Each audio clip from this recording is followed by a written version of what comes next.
Thank you. Thank you. Well, I guess everyone is kind of tired this time. Yeah, after a long event, it's been amazing so far. One thing that, yeah, I want to talk about like big mobile code bases, and basically before starting, actually, I asked for something Russian. You know, like I wanted to have some memory out of this place, so I'm gonna introduce myself with just using my head. So thank you. Yeah, that's me. I'm not gonna use it during the entire talk because it's super hot. Actually, it's super nice for winter. But yeah, I'm gonna quickly introduce myself. So my name is Fernando Cejas. It's a pleasure to be here today. As many of you, I'm a curious learner. I'm a software engineer. I work at SoundCloud. I like speaking. I think most of you, are geeky like me. I work at SoundCloud now.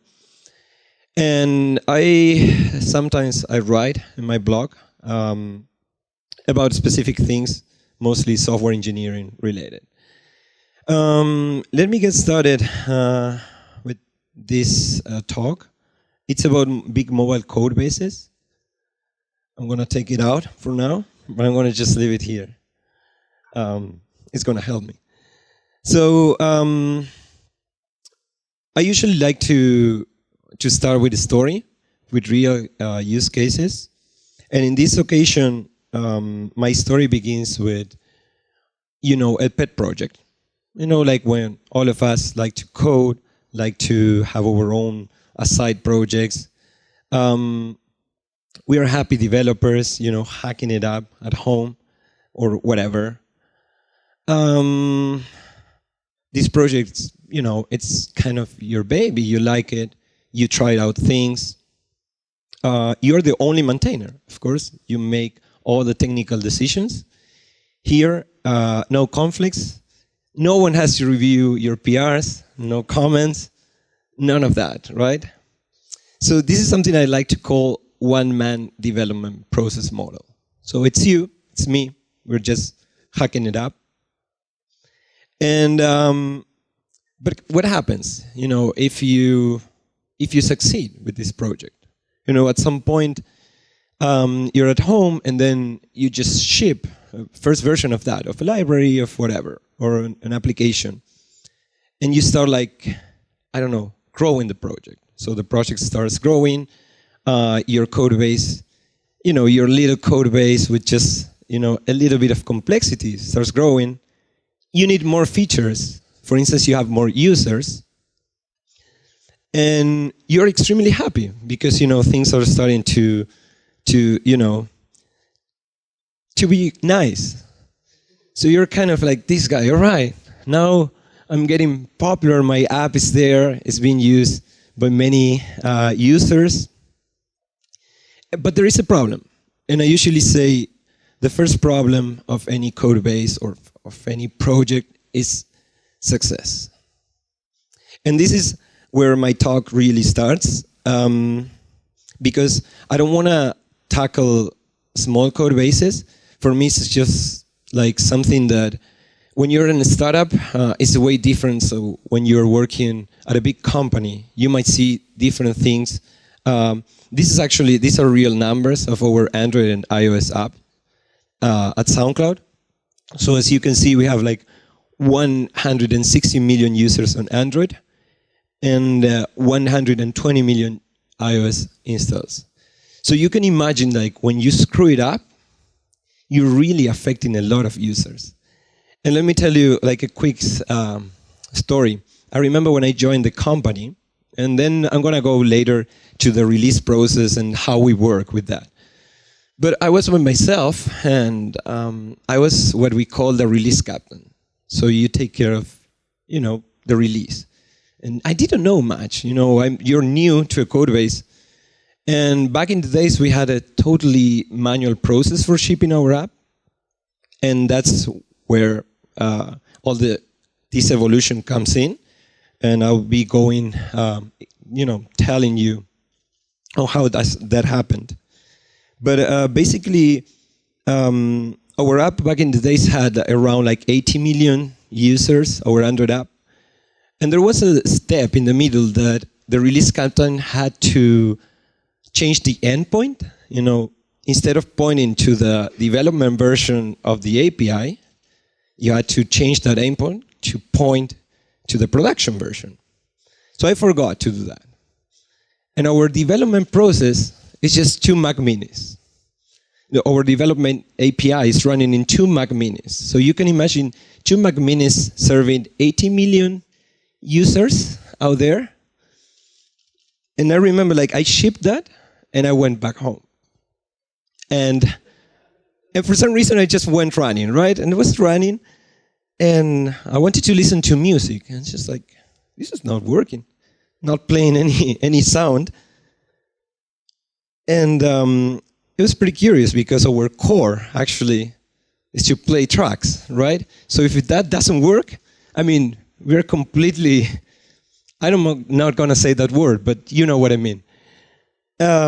So I received a phone call from the CEO of the company saying, all right, I think our Android app is not playing tracks. And someone told me that you are the release captain for this release. I just hung up. I'm gonna quit on Monday when I get to the office. So in the end, this is about mistakes. That's what I'm saying. We make mistakes all the time, especially when we need to scale code bases. And I just wanted to give you this little story because shit happens all the time, and we make mistakes and. And the cool thing about that is honestly, in that situation, there was no finger pointing to me. We made a mistake and no one actually said, it was you. So we as a team tackled the problem, we solved it, and then there was a retrospective. So my talk is basically to go through this growing, just this massive growing from having a small application. And what happens when you succeed within your project? Again, your code base grows, but you don't have no tests. Probably you have 0 tests. And there were today a couple of super nice talks about testing, so I'm not going to cover that. But it's something that happens because you're just having fun out of that.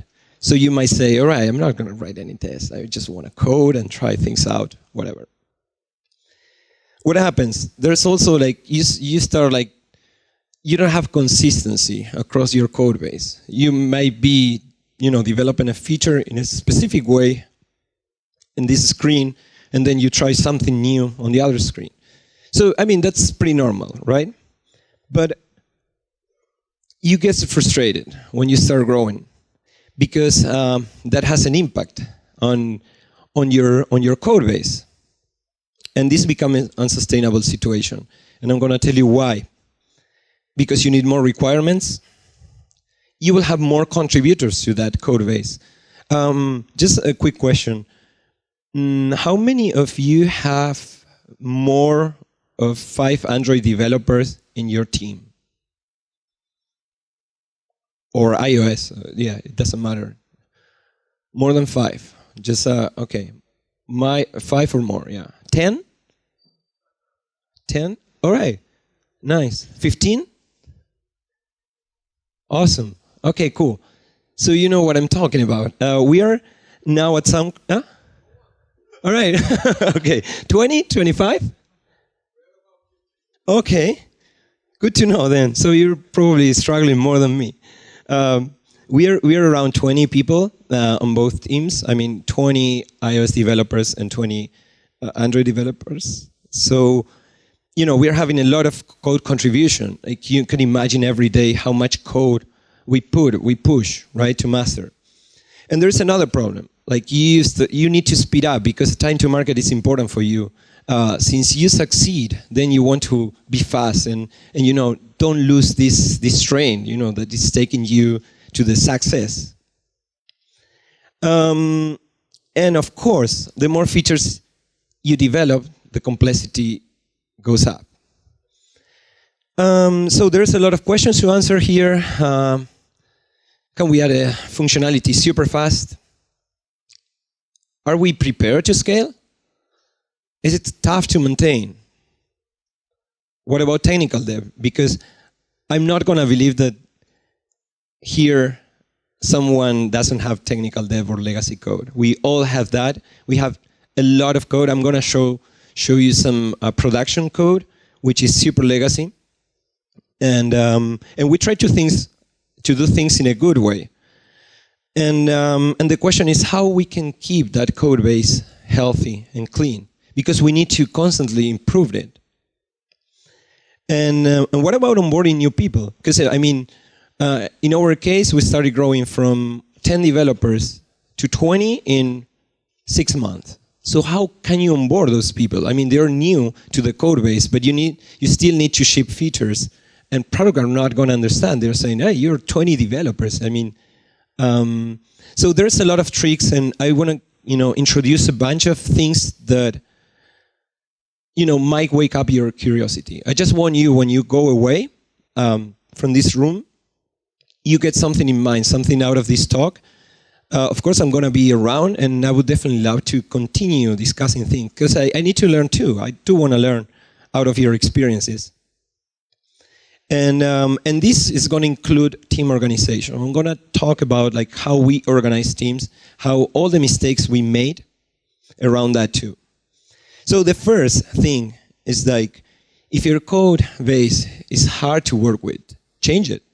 If you see some part of the code that you're struggling with, just change it. Maybe it needs some refactoring. It needs another approach, another thing. So that's the point number one. And what happened at SoundCloud, we talk a lot about how we change our monolith to a microservice architecture and how we evolve our backend. I'm not going to show anything backend related here. I just want to show some tool that we are using. Let me see if this works. Oh, yeah, I think. Okay. No, it's not working. Hold on. Demo effect. So basically, this tool, it reads your GitHub logs, and set preferences. Let me go quickly. Where is here? Yeah. So I'm gonna change this just a little bit. Oh, yeah, there we go. Yeah, so we're here. I promise this is gonna be cool. All right, let's see what happens here. So we evolve our code. Please run. Okay, so that's super cool, right? Basically, what's happening here is you can see one guy contributing to our code base, right? Which is Sean. John is our tech lead now. And it's basically, you can see all the files that are being modified in a very graphical way, which shows you how much your code evolves in the end. And you see now it's John, and there's another new contributor, as you can see. You can set it up, you can put your pictures actually on those. It's super, super cool. And the good thing about it is just this is May 2014. No, sorry. This is actually 2011. But I could go here, and I could go even more. And you can see how many people now are contributing to our code base. And more and more. And you can see, how big your code base becomes here. And how do you deal with all these changes? Well, okay, so yeah, should be. That was a weekend probably. No one was committing too much code. But you can see now all the files, all the code evolution. So I definitely encourage you to at least, run this tool. I'm gonna send it to you. I'm gonna post it on Twitter. I'm gonna post it on my slides. But it's super nice to see that, and you'll be super surprised, how much you modified your code. And actually, it can give you some results like, what are the most modified files? Maybe that's where you're having conflicts.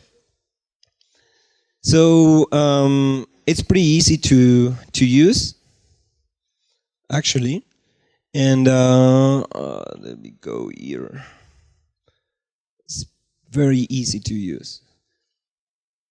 And actually, all right, so here we go. Yeah. So with that being said, and with all that being shown, I think you want to try it out now, right? It's very curious, right? So that's what I wanted to tell you, all this evolution. And what can we do then in terms of code base, in terms of team organization? Working culture is super important in these cases, and you will see because there's tons of people working in your code base. And some processes, like what happens when we onboard new people. In our case, we're pairing a lot, but I'm going to give you more details later on. And so we have a bunch of enemies for our code base. And I would say the first one is size. It's not about the method counting because that was solved already with a hack, but it was solved. But you can see this data is from a couple of months ago, actually. The number of methods that we are having and the lines of code, only without counting all the frameworks or libraries that we develop ourselves. And then there is another thing, complexity. The code is not there to just like be understood. It's only for the purpose of like showing that when you have something super complex, like, I don't know, going through a red-black tree, for example, try to hide that complexity in your code base. People will definitely appreciate that. And there is a couple of things, like flaky tests. We have a lot of flaky tests. This is actually production.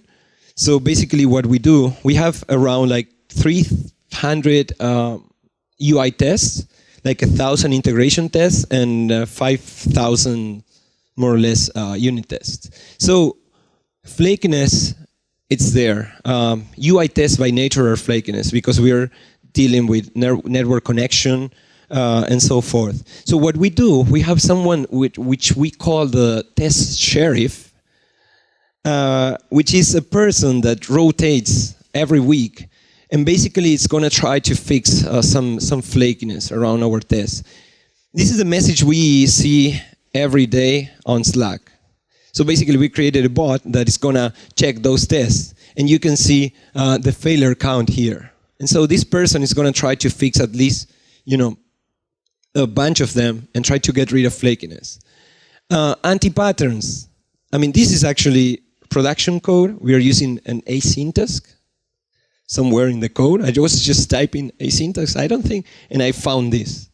So, I mean, for me nowadays, this is an anti-pattern. I mean, we shouldn't be using asyntax on Android. I mean, super coupled to the UI. And we are basically using it, we are using HTTP URL connection here too. I think this is part of, I don't even remember, but it's been there and it hasn't been touched for a long time, and no one wants to touch that because it's going to break other things and so forth. So try to avoid anti-patterns. One thing that we are suffering from in our code base is what we call the lava anti-pattern. Are you guys familiar with that? Basically, the lava anti-pattern stands for, when you have so many ways in your code base of doing the same thing.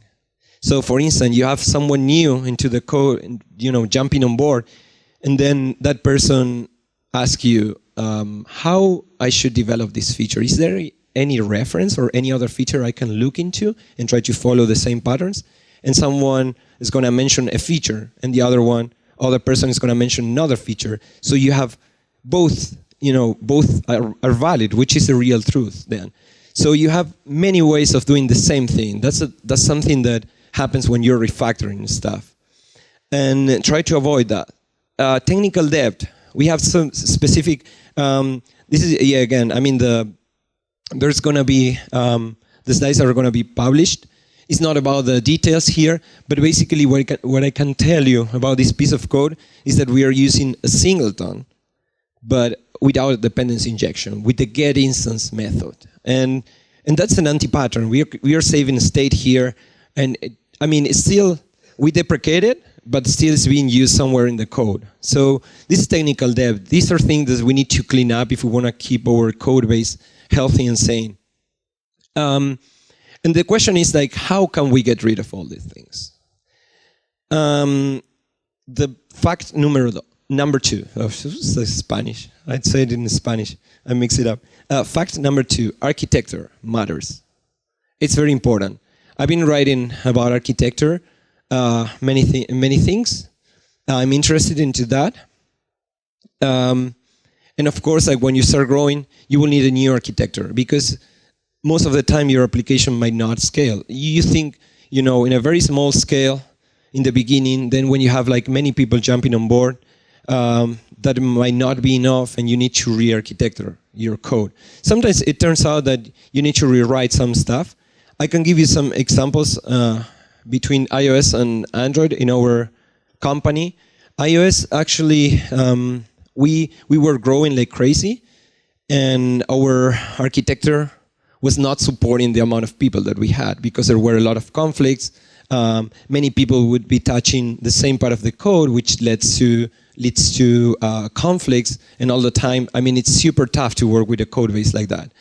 So iOS was inheriting a code base that was coming from an agency, and they tried to refactor it, but at some point they couldn't do it anymore. So basically they rewrote the app. On Android, we were suffering the same thing. It was a very painful code base, but we decided to just start little by little refactoring. And again, we needed a new architecture in that case. So many of you have asked me whether we are using clean architecture at SoundCloud. No, we are using something similar, I would say, but I'm going to go back to that later. And what I would say, it doesn't matter which architecture you pick if that works for you. There's so many options out there. You can go for an onion layers, clean architecture, ports and adapters, I don't know, model view presenter. Yeah, by itself. Maybe you can have a custom combination, and that's what we have at SoundCloud. We have something that we call Spoker. Don't ask me why. I still don't know, but it's called Spoker, and basically the only thing I know is the O of Spoker comes from operations, which is our domain layer. It's something similar to clean architecture, but we are not using any naming conventions. It's like our operation classes are kind of our use cases in a clean architecture approach. You can use, again, your own, or maybe we use this approach. This is a concept introduced by Martin Fowler, which means sacrificial architecture is something that you're going to throw away. And so I would say for prototyping, just go for it. Just hack it up, and then you know that you're going to throw away and rewrite it. So what are the benefits? You're going to have a better and faster development, good scalability, consistency. That's, again, is one of the most important parts for me, because you should be able to go to any part of the code and should be similar to the rest of the code, like following certain patterns. You don't want to have, like, again, this lab anti-pattern, different ways of doing the same thing, or things in some place you use MVP, and another place you use like MVVI or whatever. And so this is something, this is our mobile ecosystem now, and SoundCloud is in a big picture. So just wanted, became like, came from feedback that I got people wanted me to show at least a big picture, and I'm going to go quickly through this. We have our mobile clients. So we have two mobile APIs, which we call BFFs. This is a pattern that we create. I don't know if we created, but many people wrote about it at SoundCloud, which is called backend for frontends. So basically, this is a layer on top of our microservice architecture. We have around 150 microservices, which is our backend. And now that since we need to maintain two APIs for both clients, for our mobile clients and for our web, we are doing some tests with GraphSQL. So we want to merge, let's say, these two APIs, and from the clients use GraphSQL. This is in a big scale what we're doing. This is something. Again, it's not about the details, and then you can go if you want to through the details. But this is an activity in our app. What I'm trying to show here is that our activities barely have logic. This is an activity, and it must contain, I don't know, 50, 60 lines of code or whatever, because we are trying to run away. We don't think in terms of Android. We think in terms of a good architecture. We think in terms of abstractions and so forth. We are using presenters here. This is a fragment, actually. You can see, it's even smaller. So, yeah, dive into the code if you want, but this is not very important because we don't want to rely on Android in this case because Android classes are tough to test and so forth. So we're running away from the framework. So fact number 3, you need to constantly refactor your code. We're all the time refactoring our code, acting as good Boy Scouts. So whenever you see something that is bad in the code, just go and refactor it. Explore new technologies. Now we are migrating from RxJava 1 to RxJava 2. We got some new benefits. Of course, I can give you more insight if you want about how we are doing, because it's a super big code base. So we are taking really baby steps here and take new approaches. If what is there is not working for you, again, just change it. And this is a quick example of being a good Boy Scout, because sometimes, I don't know, you need to evolve your code and be a good Boy Scout in baby steps. So let's put a quick sample here. So what's going on here, this is clearly breaking one of the solid principles, which is the open-close principle, which stands for that the class should be open for extension and closed for modification. What happens when you add a new processor here, and this is just a simple example, you will need to come here and touch your domain logic and add a new processor. So basically, create abstractions, always abstract things, so you don't need to touch your domain logic. So you will go for an abstraction here, a key processor. You have somewhere all your processors there, let's say in a map, and you're going to add here, but this is not affecting your logic in the end. This is just containing a bunch of processors that are going to be used here. So you're going to loop through that map actually, and you don't have to touch this class anymore when you're adding a new processor. So basically, always refactor and be a good citizen, let's say. The thing is, in order to refactor stuff, you need to have tests. So how many of you write tests here? Okay. For all of you that are not writing tests, please do it. It's a lifesaver. I wouldn't touch a code base that doesn't have tests. At least I would try to write a few of them. Because, how can you, if you're refactoring something, how can you make sure that you're not breaking anything? So always rely on a good test battery that backs you up. What happened with legacy code, technical debt? For me, legacy code is, something that you cannot read in your code base, something that is tough to scan. So for instance, that includes anti-patterns, legacy code, of course, abandoned code. Code for me is related to legacy. It's something that hasn't been touched for a long time, as I showed before, with all these async tasks, and code without tests. I mean, if you're adding more code to the database, for me that's legacy code, because there's no way to assert any behavior from my side. And there were some discussions around, like, talking to Anton somewhere, and about like code coverage and other guys.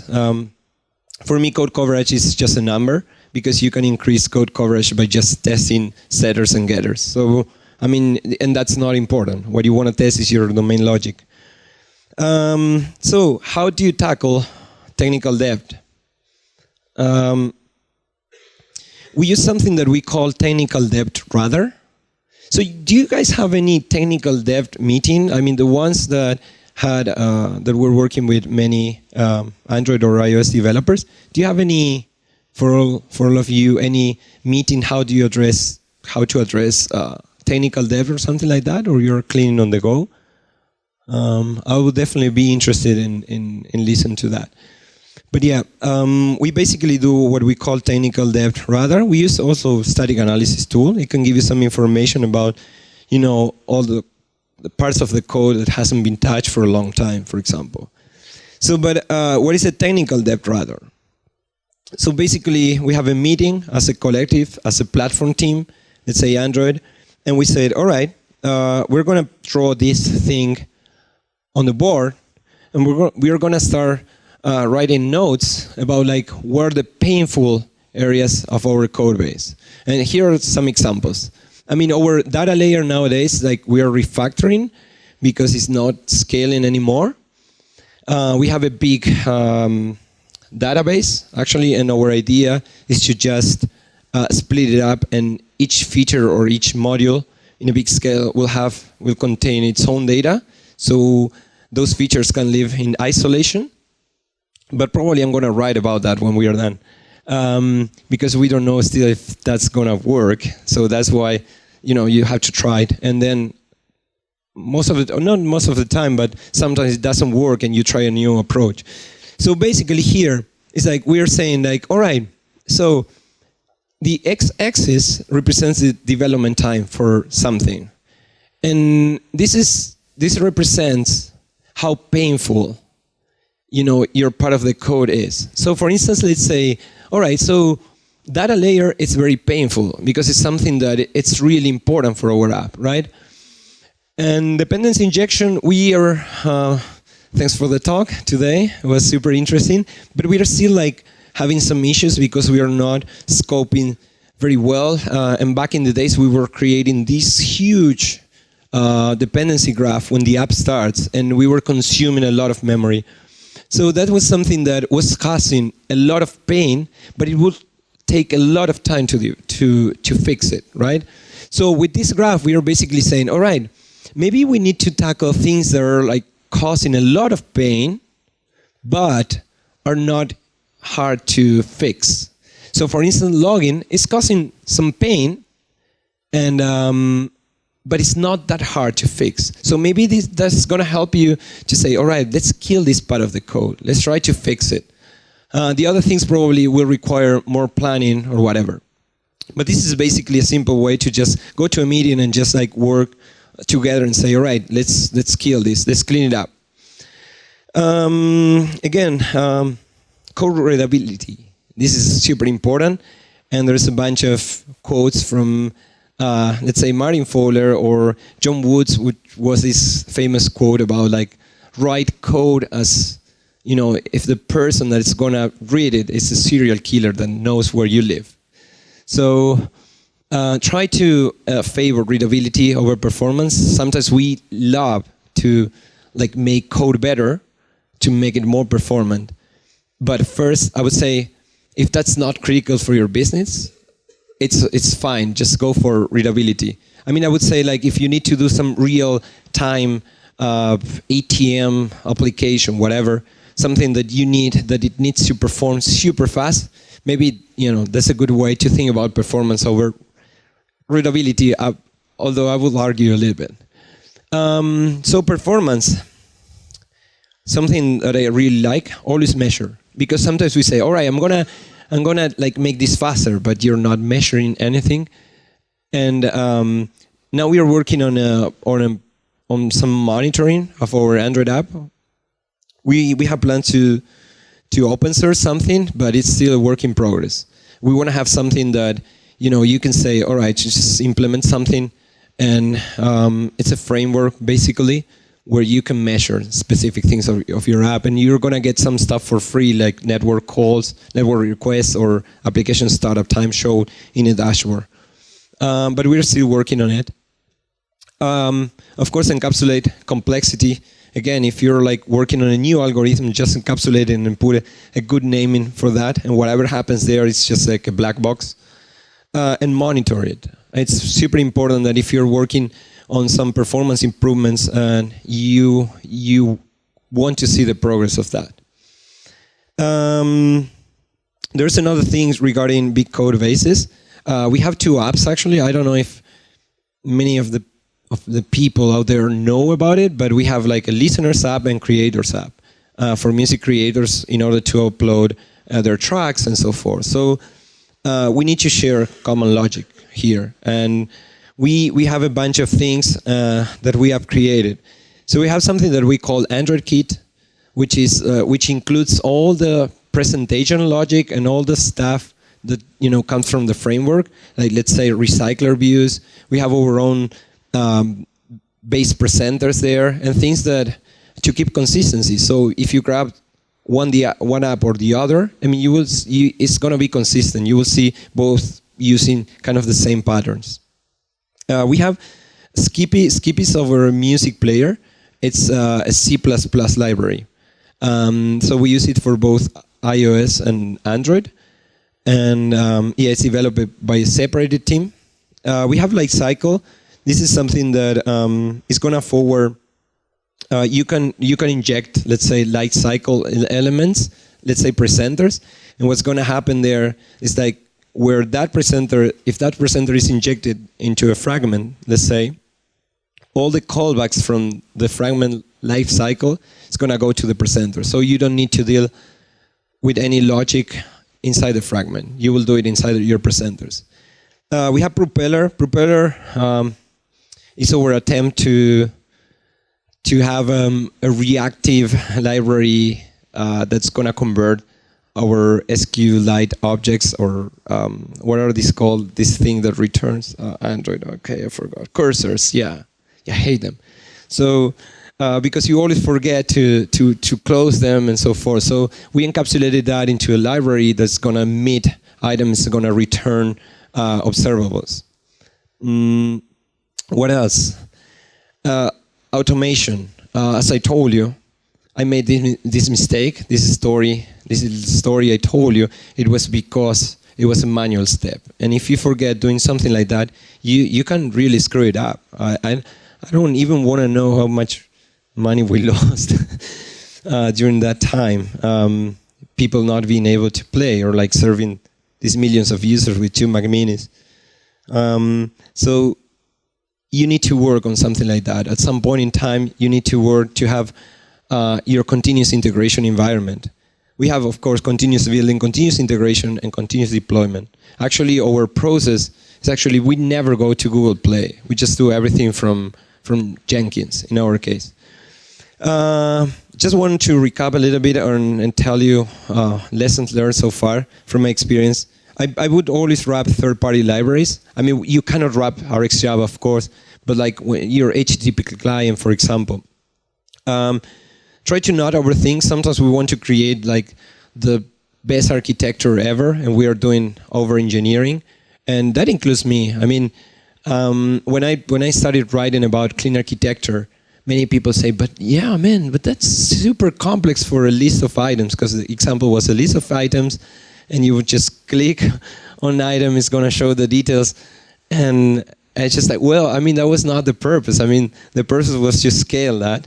But many people say like, man, I don't know, I wouldn't do that for a list. No, I wouldn't do it either. But it was just for learning purpose. So try to not overthink. I mean, you can later refactor and get better at that. But don't forget to do that. And early optimization is bad. Don't think about that too much. Try to think in terms of readability, good scalability, and so forth. And trial error does not always work. The fact that you're with a true value in a flag doesn't work. I mean, if you put it to false, probably it's not going to work either. Try to debug more and divide and conquer. So whenever, sometimes we are given a super complex problem and we tend to think, holy crap, how I'm going to solve this problem? And just like you need to start thinking at a smaller scale. Just split up your problem, and then like, in little pieces, you're going to start solving them, like, step by step. And prevention is always better than cure, of course. Another thing, you need to work as a team here. I mean, I know that you guys we like to write super nice code by ourselves, try things out. But what happens when you're working in a big code base? You need to sync with other people. You need to communicate well. Otherwise, it's not going to work. And I'm pretty sure the people here who are who are working with big teams understand that better. So I'm going to show you how we organize our teams. Again, we're 20 in each platform. So we have a platform tech lead. Basically, this is the one that knows pretty much, or at least this person has the big picture of the code base. So he knows, or he keeps in mind, where the painful areas, what needs to be improved. We have a core team. I'm part of the core team. Basically, we take care of all the cross-cutting concerns of the app, so which means things that affect the entire app. Let's say, again, dependency injection, data layer. We work super close to the tech lead. And we have feature teams. I mean, in my case, my users are other developers, so I basically provide tools to other developers. And it's super nice because I have them on site. They can punch me, right? I come over to my desk and this is not working. So those are my users, basically. And we have, of course, we are kind of lucky, of course, because we have a test engineering team. I know that many companies cannot have that, but sooner or later you will need testing support, just let's say for your continuous integration environment or whatever. This is pretty much how it's working now. So let me quickly go through this graph here. So this is core engineering, which includes engineers from both iOS and Android. And we maintain the mobile API, which is developed under Scala. There's another curious thing, just out of curiosity. We were using, the other day I was counting 20 different programming languages in our I think that's too much for me, but still could be an anti-pattern sometimes, because it's nice to touch Haskell, it's nice to touch Ruby, Python, Scala. Most of the time we're doing Scala, but still, I think it's too much. Go. And so basically, we have test engineering, which works with us in everything that is cross-cutting concern. Again, we have the tech leads, which work with the collective platforms. When I say collective, it's not an official team, but you will need to work as Android and iOS. Even though you have feature teams in your company, you will need to solve problems at a platform level with all your Android or iOS developers. So the tech leads basically have the big picture of the requirements of each platform, and the tech lead is going to communicate with us, and of course with testing engineering, but this is a more direct relationship. And basically test engineering is going to create tools in terms of testing for both Android and iOS. For instance, our UI framework, actually, it was created by the test engineering team. And it's super cool because when we have a test failing, it records a video of where it failed.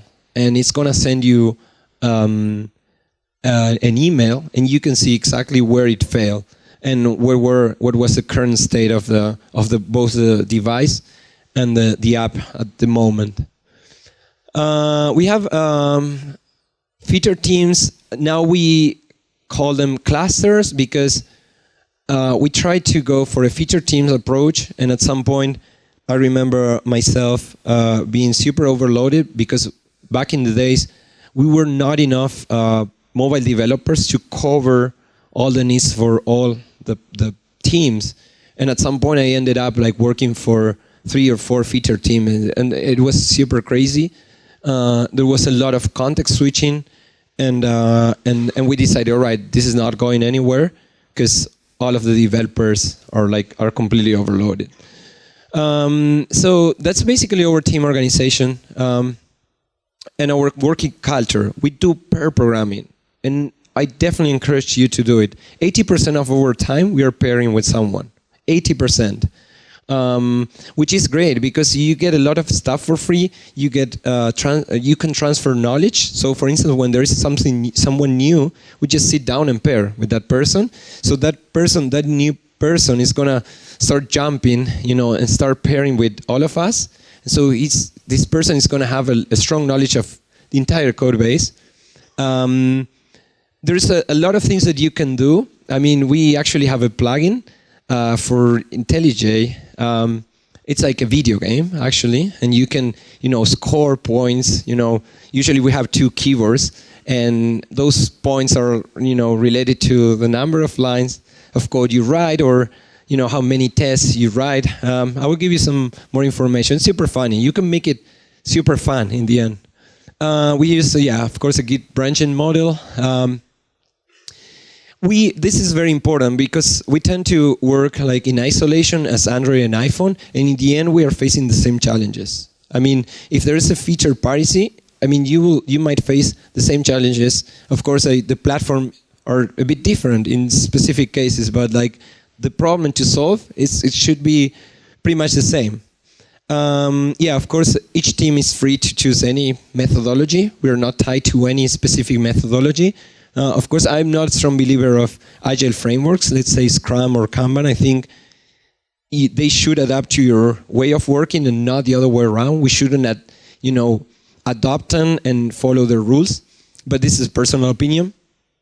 We have a collective sync meeting. This is where we kind of solve all the platform-related issues. And we have, of course, processes, onboarding new people, as I told you, pairing. I think this is super important. Hiring people, we take an important part of that. So the interviews actually are being done by us, because in the end, we are going to work with this person. It's not human resources who's going to work with this new person.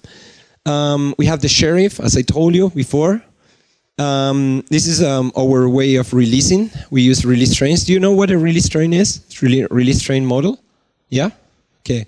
So for all of you who don't know, it's like basically you have a release train means that you have the train departing every specific amount of time. Let's say in our case, between every 15 days. So the train departures. So which means we ship a new version of the app at this point. And what means like all the features that are ready for production, jump on the train and are shipped. If there's something that is not ready, it must wait the next train, which is happening in 15 days. So I think this is working pretty well. Again, we have people that rotates for every train, let's say, and that's what I was like when I screw it up, a release captain. This is very important too, just use your own app.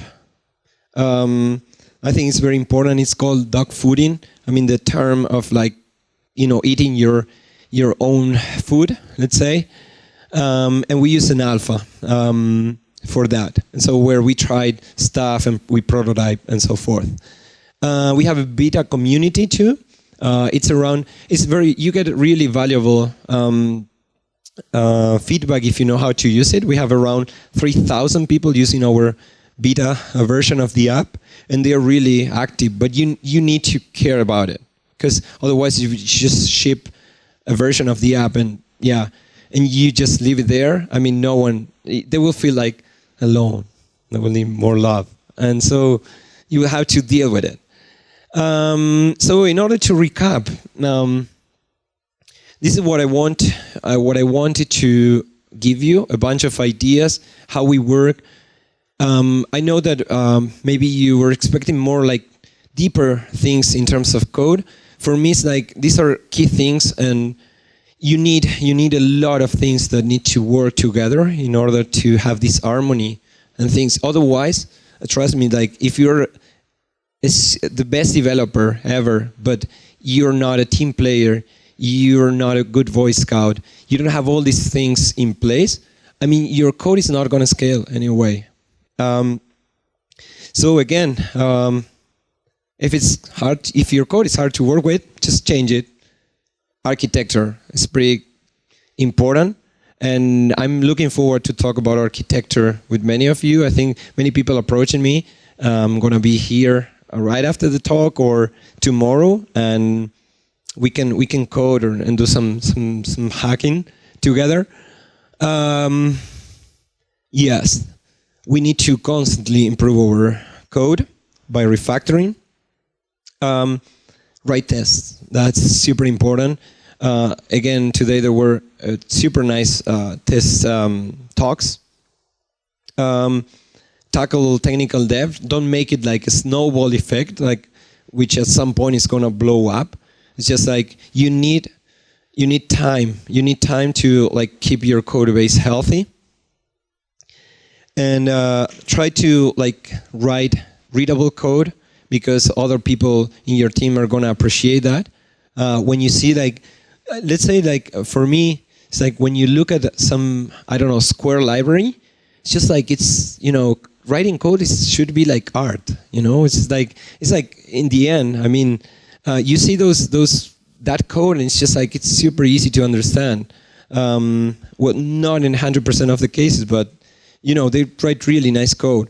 We have GitHub where we can you know, get examples from the biggest code base ever. Share logic all the time, like whenever it's possible. When you have several apps, like in our case, you will need to do that, to encapsulate things, pull them out, and share it. And you know, create a good continuous integration environment, and try to automate as much as you can. As we said, we try to not do anything manual. We don't have any manual testing, only half an hour before we ship a new version. We rely on our tests in order to do that.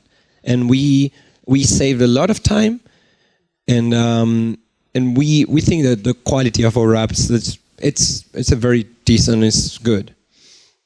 And work, of course, as a team. If you have a big code base and you're not working as a team, you're going to struggle a lot. Conclusion: use solid principles. It's not that hard. Like, try to understand them. And what we do as developers should be fun. I mean, there is a one-to-one relationship between having fun and getting things done. So whenever you're having fun, I'm pretty sure you will get things done. And of course, so if you're not having fun, maybe you're in the wrong place or something's not working. I think that's pretty much what I have to offer. Just wanted to give you a big picture of how to work with big code bases. And I'm looking forward to questions and to catch up with all of you right after this talk on tomorrow. Thank you.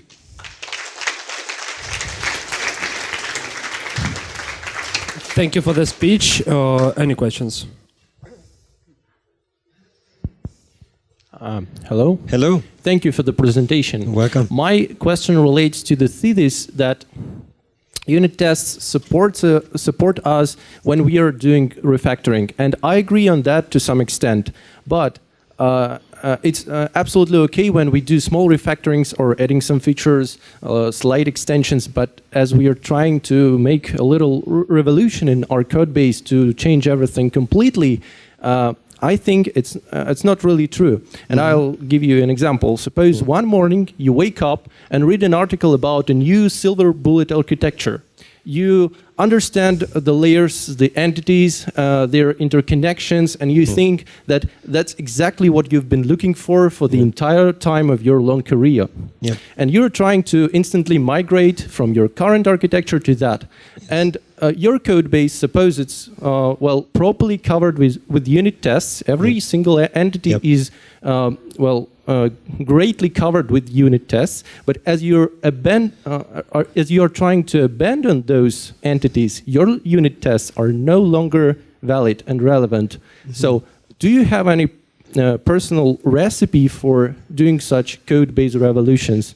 I would say that whenever we need to do something big, first, we don't accept PRs bigger than 500 lines of code. I mean, no one is going to review, because like what happens, like when you see a PR of like 10,000 lines of code, it's like you're just scrolling. It's like you're not understanding most of it. And if you send like a small PR, like 10 lines of code, everyone's going to find something. So the thing is, for us, I think in that case, when we re-architecture something, what we do is like, let's pick up one functionality of our app end to end, let's say one screen, separate it, and do it with this approach, in this way. So if you don't have unit tests, maybe you can have a UI test that goes end to end to that functionality. And so basically you would use the new approach, see how that works, end to end in one screen of your app. And then if that's what you want, if you have like, a good architectural approach, then you start refactoring in baby steps. You don't want to change everything, because you don't know how your code is going to react. Especially you can screw everything up in your code. So I would definitely say, like, always do it step by step. Our take with RxJava 2, I mean, our code is, let's say, polluted with RxJava 1, and we are using it all over the place. And what we did in core is just like we picked one functionality end to end and we migrated to RxJava 2. Then what we are doing is like, all right, guys, we're going to show how we did it, and let's, as a collective, let's start refactoring little by little, trying testing stuff, maybe one new functionality within every new release, because you cannot do it like in one shot. It would be crazy. I think like no one will understand your PRs, and it's just like, imagine 20 people contributing that day and you have your PR there. It's like whatever someone touches is going to have conflicts within your PR. So I would say that, like, just pick one end-to-end feature, just do it, try it, test it, and then just show it to your team. That would be what I would do. Yeah, thank you again for your presentation. You're welcome. I have a question about product documentation. So, for example, when we have a lot of features, we have to know how each feature should work. And so my question what do you think the best way to keep up to date the product documentation from your point of view, and what do you use at SoundCloud? Okay, so I would say like when you write code, it should be documented by itself. That's why I was like saying, because usually documentation tend to be out of date.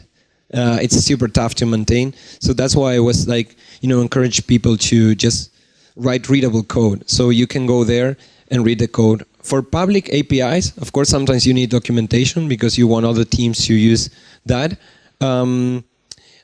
Of course, I mean, we try to make sure when you modify some contract or some public, or you're a new method to any public API or any library, we try to make sure that it's properly documented on PRs. There's not a magic bullet for that.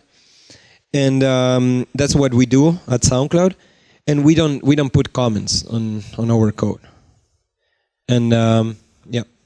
Yeah, and I mean about features documentation, like, for example, the use case of, let's say, the login screen. Yeah. So how it should work. So do you use flowcharts or maybe some text description? I mean, before the developers start to code this feature. We have like a big picture of like what our architecture is like.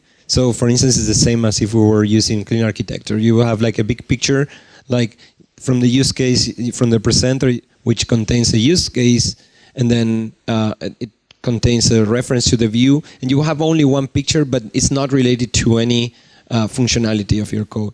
Then by knowing the architectural approach, you should be able to go to the code and say, oh, this is my presenter, and there should be some use case inside.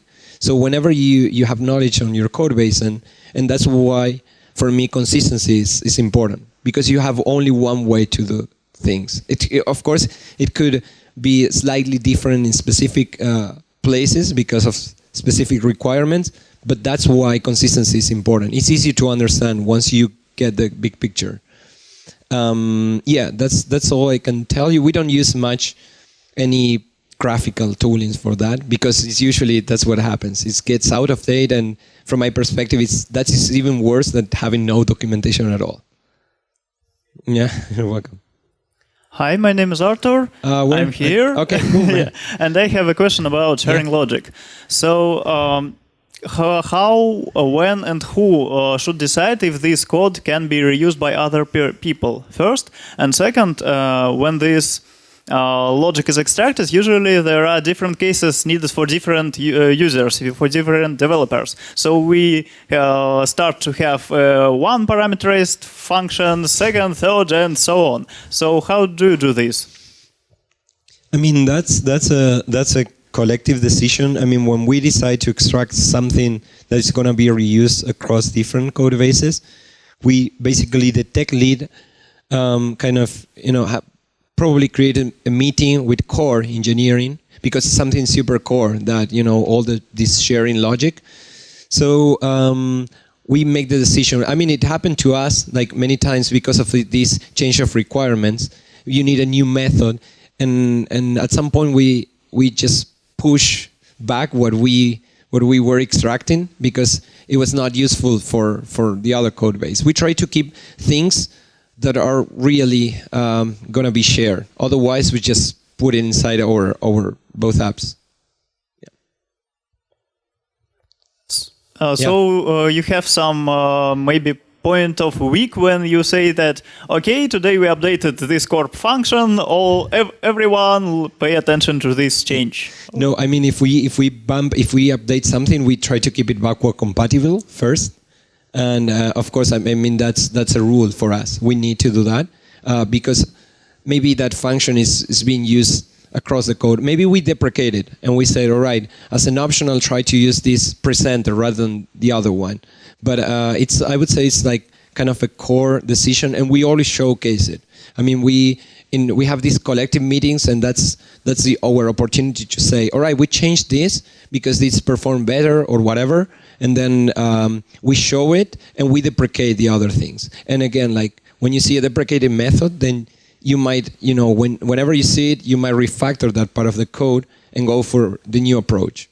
But we use a lot, deprecation. I mean, when it's needed, basically. Yeah, you're welcome.